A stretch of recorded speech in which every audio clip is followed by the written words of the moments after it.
Hey there, I'm just a guy having fun at the range. Today we're off the range to work on some dry practice. So let's build those dry practice skills.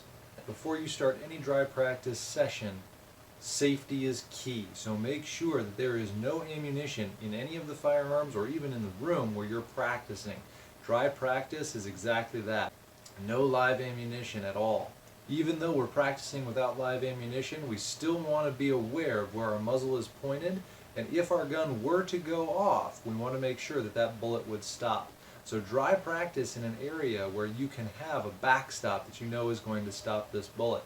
For example, in this particular room, I have a cinder block wall there and there that I can point my firearm at, and I know that if a round does happen to go off, it's going to stop in either one of those two walls. Make sure that your area is safe as well. Now today I'm going to be demonstrating some of the simple dry practice skills and then kind of working through a typical dry practice routine. A good place to start your dry practice training is just getting familiar with your firearm.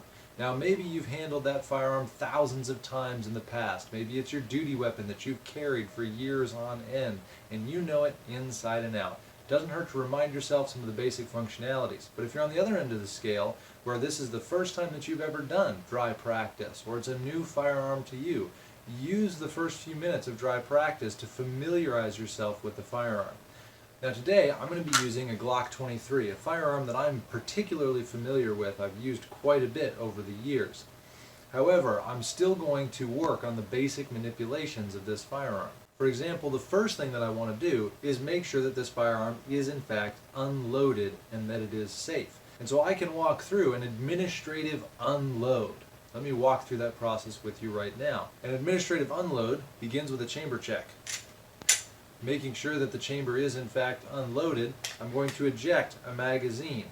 I'm going to store that magazine. Now if I eject a magazine and I find rounds in that chamber, this is not a dry magazine. I am not in dry practice. I need to get that magazine of ammo outside of my room. This one is empty, so I'm going to retain that for now. Do another chamber check, do another magazine check, make sure this firearm is completely empty. Now, if you have trouble doing a chamber check by pushing on the front of the gun, you can always come up over top and slide it back there. I like to grab the front, not with my finger over the muzzle of course, but grabbing the front of the slide, coming back just a little bit to check that and then pulling it back forward. Okay? An administrative unload is a common task and something that you should be good at doing. It doesn't have to be fast. You're never going to do an administrative unload during a tense situation. Okay? You're not going to do it necessarily at the start of a competition. You'd be doing exactly the opposite of loading up a firearm before a competition. In the middle of a gunfight, you're not going to do an administrative unload of the firearm. So take your time, verify that that firearm is unloaded. All right? Dry practice is all about honing those skills that you need to be accurate and fast on the range. Several of those skills are hard to master when you're shooting live ammunition. For example, trigger control is a difficult thing to focus on when every trigger press results in the recoil explosion of a round going off and that round going down range. So dry practice is a great time to work on trigger control. So let's talk about how we would work on trigger control. All right? I'm going to face my target down this way so that you can see a little bit more of what I'm doing. And I'm going to present my firearm to the target. Right? Now, I'm not going to completely ignore my sights, but I'm not as focused on them as I am focused on the motion of this finger here. Right? So in order to work on my trigger control, I'm going to place my finger on top of my trigger, line up my sights, and then I'm going to slowly press on the trigger. And what I'm looking for here is the feel. How does that trigger slide to the rear? What does it feel like as it's moving back? How does the pressure change? Is it a smooth slide? Does it curve? Does it move straight back? How does that trigger move and what does it feel like? So I'm feeling all of the motion of that trigger, and eventually I'm going to find a point called the break point. That's where the pressure on the trigger all of a sudden stacks. I don't have this nice smooth motion anymore. All of a sudden there's a place where it catches, and I know that that's about where my trigger wants to go out. Now if you've got a better trigger, a competition trigger, a lighter trigger, maybe a hair trigger inside of your pistol, that feel is going to feel different than my stock Glock trigger. Okay? But I want to learn, what does that trigger feel like? And so I'm going to pull it all the way to that breaking point, stacking just a little bit of pressure, I'm not trying to make it go off. and all of a sudden it will click. Right? And that is the entirety of my trigger travel. But there's one more thing that I need to focus on, not flying off the trigger. Now in a live fire exercise, it's very difficult to notice whether or not you're holding the trigger to the rear. And in fact, if your finger flies off and then you remember, oh yeah, I'm supposed to be holding it to the rear, and you squeeze down again, well, you're going to pop off another round. But in dry practice, I can realize, oh, my finger just came off the trigger, my trigger is staying to the rear, I wasn't supposed to do that. Focus on keeping that trigger trapped to the rear. Now I'm going to go ahead and reset my action. So in a typical semi-automatic pistol, when that round goes off, it would cycle the slide, but since this is dry practice, we don't have that round doing it for us. So I'm just going to go ahead and rip my slide back like that, and that resets my action. It essentially performs what the round, performs the action that the round would have performed had this been a live firearm. So then I'm going to get back on my sights, back on target, and now I'm letting that trigger go forward. So I'm feeling it move forward, feeling that click. Okay? And that click essentially tells me I'm right back at that break point that I was at before. That's where all that pressure is necessary to get the hammer to fall, or in this case the striker to fall in a striker fired pistol. I'm back where I need to be so that I can squeeze off another round. So I'm going to go ahead and work on pushing that trigger down. And there it goes. I pressed it until I got that click, reset my action, point in, reset, press. Reset my action, point in, reset my trigger, press. Right? And so all of this is all about learning how does that trigger function. I can come all the way off once I've done a couple of those. All right? And now I'm going to work on that first press again. The first time I come up out of my holster, my finger's going to be off my trigger. I'm going to be pointed in, and I'm going to have to learn to take up that slack, the slop in the trigger before I get to that point where the trigger is actually starting to pull the striker back or release the sear, depending on the type of firearm that you have. All right? I'm going to go ahead and point in.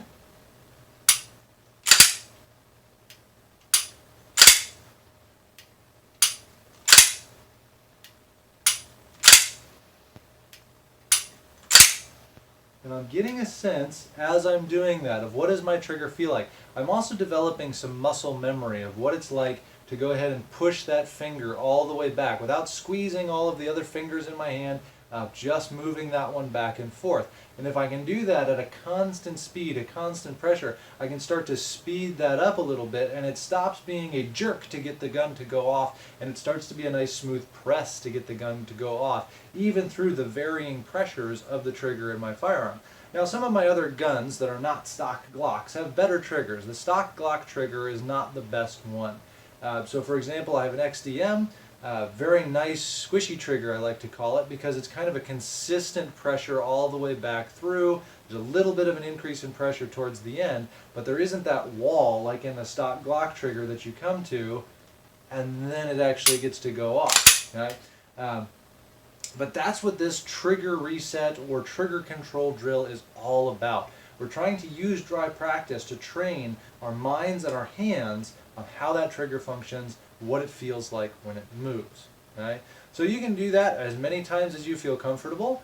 This is also a good time to do some flinch testing. So early on in your dry practice, you'll be able to tell if you've been developing a flinch when you squeeze the trigger. If your eyes kind of wince or blink when that hammer falls, even though it's falling on nothing, that tells you that subconsciously your brain is afraid of this firearm. It's expecting an explosion to go off. And so it's going to react to that. And that's something that dry practice will train out of you, is the reaction to that. In a live fire exercise, you're going to be driving the gun or reacting in some way to that explosion. Dry practice will train your brain not to respond in that particular way. Right? So point in and work on a smooth trigger press. You should be watching those sights. The sights should not move at all as that trigger falls. Right? If you're seeing your front sight dip down as you're squeezing on your trigger, that's indicative that you're, again, mentally, subconsciously afraid of what is about to happen with the gun. You're afraid of that explosion. So make sure that you are telling yourself the gun is not going to go off. The gun is not going to go off, and that's okay.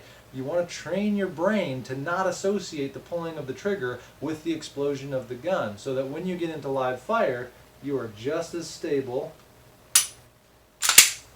with every squeeze of the trigger, even when it's not going. Okay? It's also a good opportunity to work on your grip.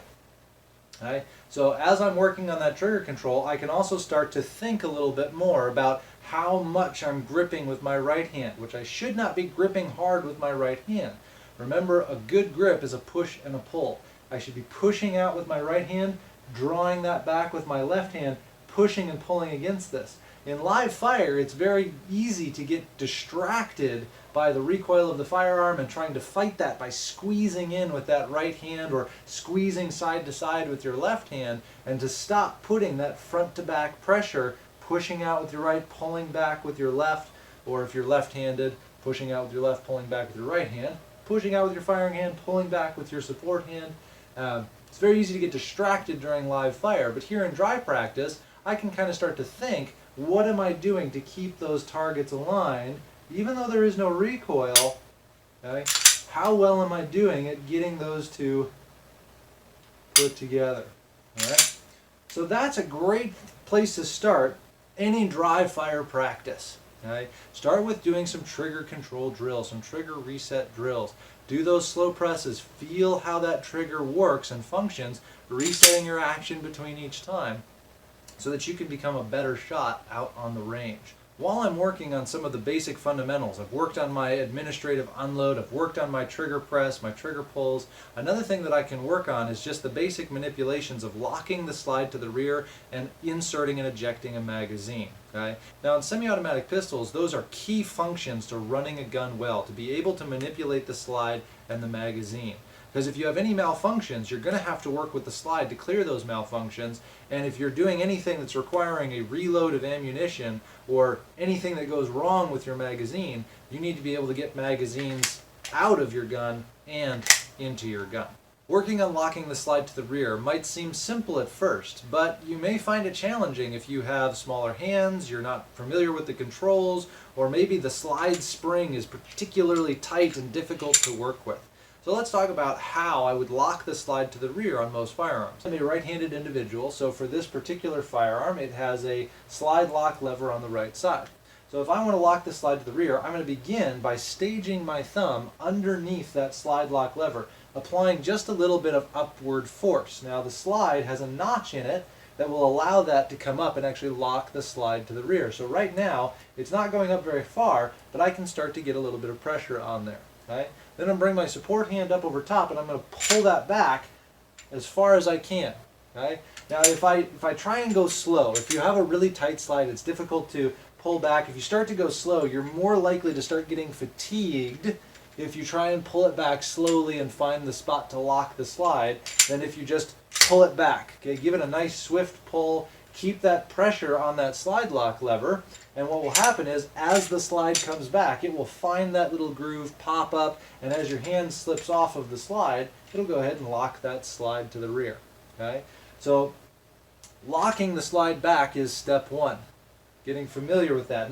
Now if you are a left-handed shooter and your slide lock lever is on the right side, okay, this isn't the end of the world. It might be a little bit difficult or a little bit strange at first, but you can in fact manipulate that slide lock lever either with your index finger or the thumb of your support side hand.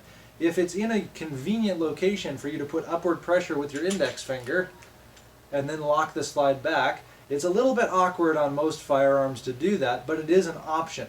Okay? Another thing that you can do is rotate the gun 90 degrees and using your support side, come over top of it, and as you're moving the slide back, then you can use your support side thumb to pull that slide stop lever up and into that slide lock lever slot. So locking the slide to the rear with a left hand. Either one will work fine. Of course, guns that are designed for right-handed people are going to work best in right-handed format. Those that are designed for left-handed or ambidextrous, which will have the slide lock lever on the left side as well, more convenient for those who are left-handed. But if you're running a gun like a Glock, which until the Gen 5s were all just right hand only, especially for the slide lock lever, there are options for you as well. Okay, I've got my slide lock back. Now what am I going to do with it? Well, now I need to practice dropping the slide. On this particular Glock, I have an extended slide release, which allows me to get a decent purchase with my thumb, push it down, and allow that slide to go forward. However, if you have a stock Glock slide release lever, those can be particularly difficult to get your thumb on. There's not a lot of surface area there. And so I've found a lot of people that have a really hard time pressing that one down. If that's your case, forget about trying to use your thumb to manipulate that slide stop lever. Most semi-automatic pistols are designed to release the slide when a loaded magazine is in place, which means if there's no magazine in place, there's nothing pushing up on that slide stop lever to hold it open as it would on an empty magazine. So I don't have to touch that slide stop lever at all. All I need to do is pull the slide back a little bit and let it go, and the slide will fall. So you can practice these manipulations of your firearm, locking the slide to the rear and dropping the slide, locking the slide to the rear and dropping the slide. And that'll get you familiar with how your particular firearm works, so that when you need to lock the slide to the rear during a malfunction clearance, or if you have to show clear in a competition and you want to lock your slide to the rear so that the judge or official can see inside your chamber, make sure that it is in fact an unloaded and safe firearm, you'll be much more comfortable doing that after practicing the lock to the rear and the drop. The lock to the rear and the drop. Dropping the slide is also what we're going to use in order to load the firearms after certain operations. So being comfortable with dropping that slide in one or both ways, either manipulating the slide stop lever or manipulating the slide itself, is going to help you out later on. The last piece of basic functionality that you can work on during dry practice is the magazine manipulations. Getting a magazine into and out of the gun. And the convenient thing is, when you take a magazine out, you're all set up to put a magazine back in a firearm. On my Glock, the magazine release lever is located here on the right side, directly beneath where my thumb can reach it. If you have a firearm that is ambidextrous, you'll probably have a magazine release on both sides of the firearm in roughly the same spot. There's a couple of other designs of firearms, such as a paddle magazine release or a grip magazine release, but most of them have a button underneath the thumb on the support side of the firearm. Okay? So I'm going to practice inserting and releasing a magazine. So I take my empty magazine, making sure that it is in fact an empty magazine, and I get a good index on a magazine. What does an index mean? It means that my index finger is on the point of where the bullet would be. Okay? So for this drill, I should be able to feel the magazine follower and the fact that it is an empty magazine rather than the point of a bullet. All right? Now, when I'm practicing in live fire, I want to make sure that I'm feeling a bullet there. Here, I want to just feel that magazine follower. The base of the magazine should be sitting in the palm of my hand. So my index finger is on the tip of the magazine, and the base of the magazine is sitting in my palm. And what that allows me to do is, with the backs of the bullets, I can put the flat back of my magazine into the flat back of my magazine well. Those two line up, and it allows me to insert my magazine. Right? So now my magazine is inserted, and I want to take it out. In order to take it out, I'm going to place my palm underneath my magazine, and I can give it a little bit of distance if I want the magazine to drop free as opposed to just resting in my hand. And I'm going to press on that magazine release button. And as I press on it, the magazine should go ahead and slide out. And you'll notice now, if I rotate my hand up, it's right inside that index position again, with the base of the magazine in my palm and my index finger on the tip of the magazine where I can feel that follower. And I can practice just this simple motion of inserting a magazine, removing it, getting that index, flat against flat, slide it right on in, flat against flat, and in. Okay? And this gets me familiar with the manipulation of releasing the magazine, inserting a magazine. Releasing a magazine, inserting a magazine. Okay? Another common manipulation of the firearm that we're going to need to be good at. Not a bad idea to do some dry practice here with an empty magazine. Now you may be able to see, or may be able to notice, that as I'm doing my magazine release, I've got my finger here moved up onto the trigger guard. Okay? I don't have to do that on this particular firearm, but many of my firearms, in order to get a little bit more leverage, oftentimes I move this finger up so that I can get a little bit more leverage on that release. The other reason is because on many firearms, and notice this is the other side of the magazine release. And so if I'm pushing out on this and I'm pinching on the other side with my finger, that release is not going to move anywhere and it's not going to release my magazine. So moving my middle finger up onto the trigger guard gets my finger out of the way and allows my thumb to push down on that magazine release to pull the magazine out of the firearm. Right? Now you have to be very careful with that, because if your middle finger goes up too far and slides into your trigger guard, there's a good chance that you're going to accidentally squeeze off a round. And if you're trying to eject a loaded magazine from a loaded firearm in order to unload it or make it safe, you really don't want that finger slipping inside of the trigger guard and squeezing off a round with only a pinky and a ring finger on your firearm to hold it. Okay? So do be careful with that, but if you need a little bit of leverage, you can move that middle finger just up to the underside of that trigger guard to give you just a little bit more leverage. Another thing that you can do if you have smaller hands, or if you can't quite reach that magazine release with your thumb, you can take your support side hand and rotate the firearm in your hand ever so slightly so that your thumb can reach that magazine release. Right? Now remember that you're going to have to reset your grip, so it's not as efficient to do that in the middle of a competition or the middle of a self-defense encounter. Not as efficient to break that grip in order to get to that magazine release, but if it's a matter of being able to get a magazine out of the gun or not being able to get a magazine out of the gun, don't be afraid to rotate that firearm just a little bit with my support side hand so that I can get that magazine out of the gun, get the leverage on it that I need. Okay? So feel free to work on the magazine. So there you go. There's some basic manipulations that you can work on with just about any firearm in dry practice to make you more proficient with it, more comfortable with it. Okay? Start with simple manipulations like the administrative unload. Chamber check, remove the magazine, chamber check again, magazine check to make sure that it's completely empty. Work on that trigger control, so point in on the target. Go ahead, do a slow squeeze, reset your action, and squeeze again. Feeling how that trigger responds and how that trigger moves so that you can train your brain not to respond to the trigger going off, and also you can train your finger to move and manipulate that trigger in a very smooth press.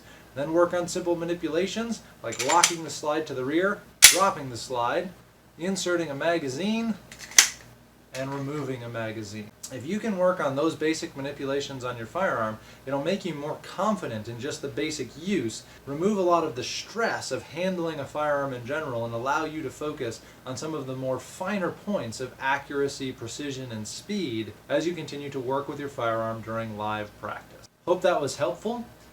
Remember to practice safely. Always make sure there's no ammo in your area and you're always pointing a firearm in a place where you know the bullet is going to stop.